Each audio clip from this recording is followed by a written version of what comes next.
Það var nóg að vera hjá meistaraflokkum KA helgina, en fótboltinn, handboltinn og blakið voru öll í eldlínunni. Við hefjum leikinn í blakinu. Það voru 2 stórleikir háðir í KA-milinu, en karlalið KA tók á móti HK á laugardag og sunnudag. KA var í góðri stöðu á að hampa deildarmeistaratitilnum, en HK átti einnig möguleika en liðið myndi vinna báða leikina samfærandi. KA-liðið sýndi hins vegar og sannaði að liðið er það besta í dag og vann báða leikina 3-0 og stóð því uppi sem deildarmeistari. Þetta í 7. sinn sem KA verið deildarmeistari í blaki karla og óskum við liðum til hamingju með titilinn. Það nóg framundan hjá strákunum en þeir taka á móti Aftureldingu á morgun þriðjudag í 8. úrslit Kjöriðsbikarsins. Leikur hefst klukkan 8 og hvetjum við alla til að mæta í KA-milið og styðja strákana áfram í næstu umferð. Kvennalið KA leikur einnig gegn Aftureldingu í 8. úrslitum kvennamegin en sá leikur fer fram á miðvikudaginn og það í Mosfellsbæ.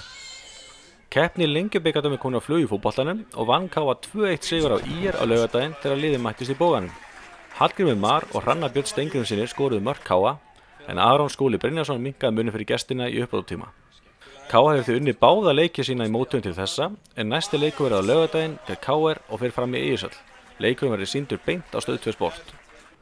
Íslandsmeistarar Þór KA leikur sinn fyrsta leik í Lengjubikardómi á sunnudaginn þegar sterkt lið Vals mætti í Bogan.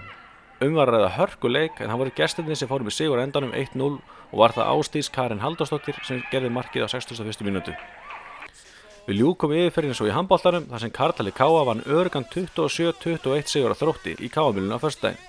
Eftir jafnar upphafsmínútur náðu strákarnir góðu taki á leiknum og sigldu þægilegum 2 stigum í hús. Dagur Gautason var markahæstur í liði KA með 8 mörk, Andrés Daði Þemansson gerði 6 og Áki Eiríksnes gerði 5 mörk.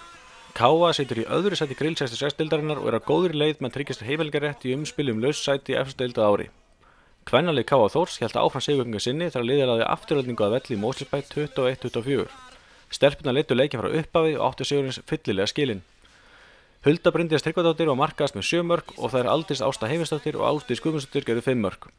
Stelpurnar eru á toppi deildarinnar ásamt HK en eiga leiti góða þannig að KA Þór er í góðri stöðu að komast upp í deild þeirra bestu. Það var ekki fleira að sinni, takk fyrir áhorfina og áfram KA!